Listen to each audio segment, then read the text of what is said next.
Shalom, Bapak Ibu Saudara yang dikasihi Tuhan, senang sekali kembali berjumpa pada hari ini, Kamis 2 Juli 2026. Kita masih membahas seminggu bersama Obed-Edom dan hari ini adalah hari yang kedua dengan renungan yang berjudul Keterbukaan yang Membawa Berkat. Firman Tuhan kami ambil dari 2 Samuel 6 ayat 10-11. Sebab itu Daud tidak mau memindahkan tabut Tuhan itu ke tempatnya ke kota Daud, tetapi Daud menyimpang dan membawanya ke rumah Obed-Edom, orang Gad itu. 3 bulan lamanya, tabut Tuhan itu tinggal di rumah Obed-Edom, orang Gad itu. Dan Tuhan memberkati Obed-Edom dan seisi rumahnya. Mengenai 2 Samuel 6 ayat 11, Yosefus mengatakan Obed-Edom sangat miskin sebelumnya dan dalam kondisi yang rendah. Tetapi ia segera bangkit dan menjadi orang kaya, sehingga diperhatikan oleh tetangganya dan diberitakan ke seluruh dunia. Dengan cara ini Daud mendengar kabar tersebut. Ada kaitan yang sangat jelas antara dua hal ini, yaitu menerima tabut perjanjian dan diberkati Tuhan.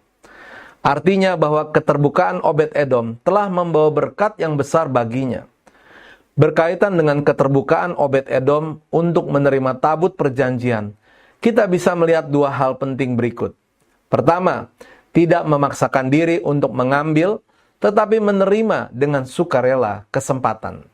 Alkitab mencatat bahwa Daud membawa tabut perjanjian itu ke rumah Obed-Edom. Artinya bahwa Obed-Edom tidak memintanya.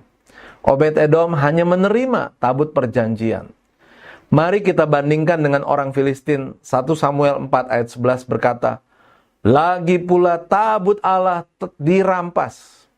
Ini bukan sebuah bentuk keterbukaan, tetapi pemaksaan. Hasilnya berbeda.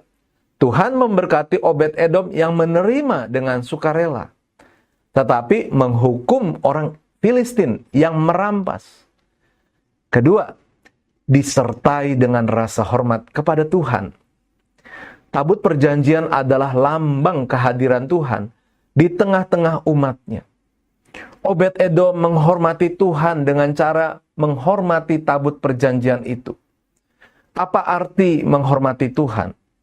Menghormati Tuhan berarti menjaga hati dan sikap hidup supaya tetap berkenan di hadirat Tuhan.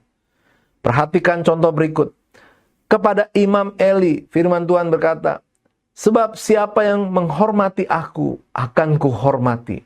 Tapi siapa yang menghina aku, akan dipandang rendah." Itu dikatakan karena Imam Eli telah membiarkan anak-anaknya mengambil daging dan lemak korban bakaran dengan rakusnya.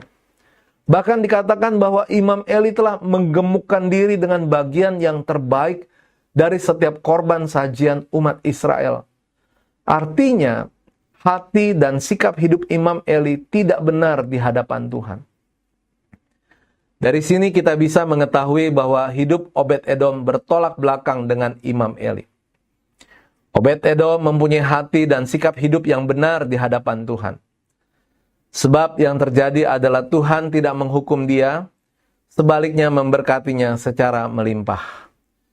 Saat ini, kehadiran Tuhan tidak lagi memakai sarana benda-benda. Tuhan hadir secara langsung di dalam kehidupan kita. Kehadiran Tuhan akan selalu mendatangkan berkat bagi orang percaya, baik berkat rohani maupun berkat jasmani. Jika kita tidak bisa merasakan berkat Tuhan, itu artinya ada yang salah dalam diri kita. Mungkin karena kita kurang terbuka terhadap kehadiran Tuhan, atau karena kita terbuka terhadap kehadiran Tuhan, namun tetap hidup tidak benar. Hati dan sikap hidup kita tidak kudus. Oleh sebab itu, mari kita membuka diri dengan benar akan kehadiran Tuhan dan hidup benar untuk menghormatinya. Kata-kata bijak, ketika kita menyambut Tuhan dengan benar dalam hidup kita, berkat Tuhan akan kita rasakan. Bapak Ibu, mari kita akan berdoa. Tuhan, hadir dan terlibatlah dalam kehidupanku. Karena kehadiran dan keterlibatanmu dalam hidupku mendatangkan berkat bagiku. Dalam nama Tuhan Yesus kami berdoa dan mengucap syukur. Amin. Puji Tuhan, jika Bapak Ibu diberkati oleh renungan hari ini, silahkan bagikan link renungan Mana Surgawi ini kepada teman, sahabat, dan keluarga yang lain agar mereka diberkati oleh Tuhan. Shalom.